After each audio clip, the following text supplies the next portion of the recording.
Now, Bruce, just look right into the camera lens right here and tell us your name, your age, and where you were born. My last name is Lee, Bruce Lee. I was born in San Francisco in 1940. I'm 24 right now. And you worked in motion pictures in Hong Kong? Yes, since I was around 6 years old. And when did you leave Hong Kong? 1959, when I was 18. I see. Now look over to me, Bruce, as we talk. I understand you just had a baby boy? Yeah.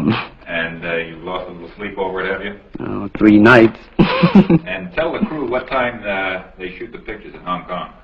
Well, it's mostly in the morning because it's kind of noisy in Hong Kong, you know, around 3 million people there. And so every time when they have picture, it's mostly, say, around 12 a.m. to 5 a.m. in the morning. I see. They'd love that there.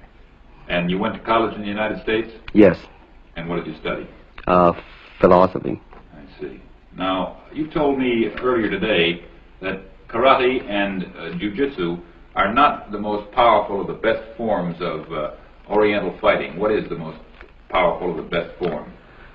Well, it's bad to say the best, but in my opinion, I think Kung Fu is pretty good. Would you tell us a little bit about Kung Fu? Well, Kung Fu is originated in China. It is the ancestor of karate and jiu-jitsu. It's more of a complete system, and it's more fluid. By that I mean it's more flowing. There is continuity in movement instead of one movement, two movement, and then stop. Would you look right into the camera lens and explain the principle of the glass of water as it applies to Kung Fu? Well, Kung Fu, the best example would be a glass of water. Why? Because water is the softest substance in the world, but yet it can penetrate the hardest rock or anything, granite, you name it.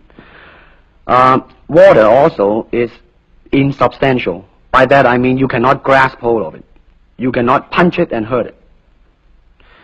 So every Kung Fu man is trying to do that, to be soft like water and flexible and adapt itself to the opponent. I see. What's the difference between a Kung Fu punch and a karate punch? Well, a karate punch is like an iron bar, whang. A Kung Fu punch is like an iron chain with an iron ball attached to the end, and it go whang, and it hurt inside. Okay. Now we're going to cut, and in just a second we'll have you stand up and show us some Kung Fu and some movements in Kung Fu. Okay. Cut. Got it. Test X2, take 1. Steve. Now look directly into the camera, Bruce. Directly at it. And now give me a 3/4 this way. And hold it. And give me a profile that way, all the way. Good. Hold it. Now come back to a profile on the other side. And hold that. Give me a 3/4 on that side. And then give me right into the camera again. All right. Now the camera will pull back. And Bruce, first show me the movements in the classical Chinese theater. Classical Chinese Well, theater. you know what we talked about in the office.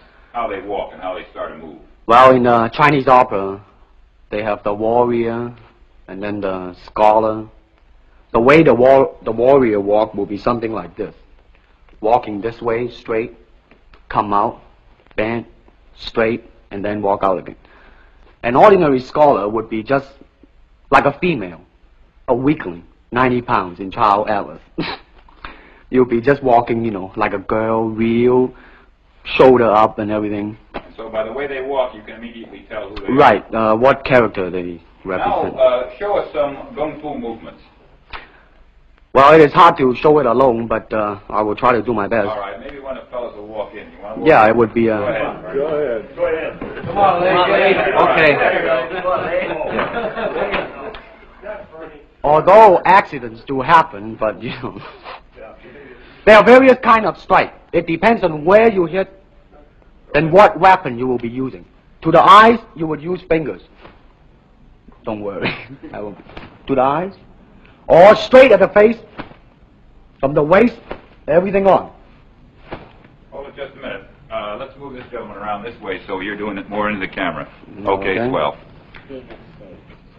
And then there is band arm strike, using the waist again into a back fist. And let's have the assistant director back up just a ways. And then, of course, Kung Fu is very sneaky. You know, the Chinese, they always hit low. From high, go back to the groin. Don't worry. Now turn around the other way with you, Bruce. Oh, okay. Yeah. And, Would you want him to? yes. Oh, cross These the are camera just forward. natural reactions. That's Right. That is Right. natural. Right into the camera. Cheat into the camera a little bit and show this again. All right. Go ahead. There is the finger jab. There is the punch. There is the back fist and then low. Of course, then they use leg straight at the groin or come up. Or, if I can back up a little bit, they start back from here and then come back. All right. It's kind of worried. He has nothing to worry about. Now, No. once again, show us how a good Kung Fu man would very coolly handle it and walk away, rather than get involved in a series of actions. Cut it. Sound. Okay.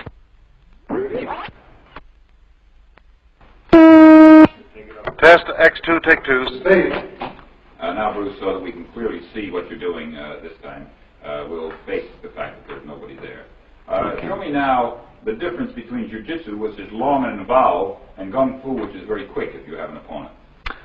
All right, for instance, you will read it in a book, in a magazine and everything, that when somebody grab you, you will first do this, and then this, and then, thousands of steps before you do a single thing.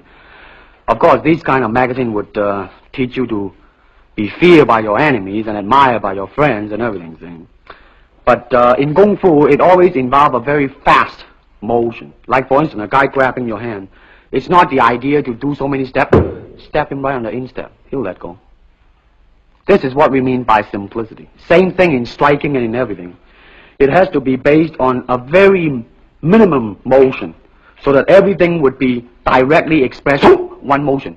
And he's gone. Doing it gracefully. Not to go, yelling and jumping all over him, but to do Excuse me. Listen. Okay. Now, show me once again just a few movements there. Well, Kung Fu can be practiced alone or with a partner. Practicing alone, they involve forms. Some imitate a crane, a monkey, a praying mantis. This is a crane form. Start off.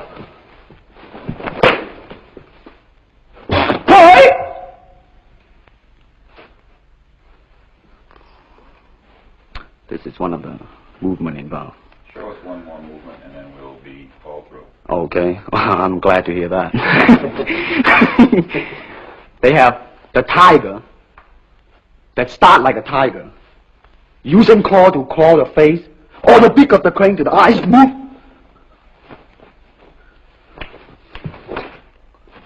This is some of the movement involved. Thank you very much. Thank you very much.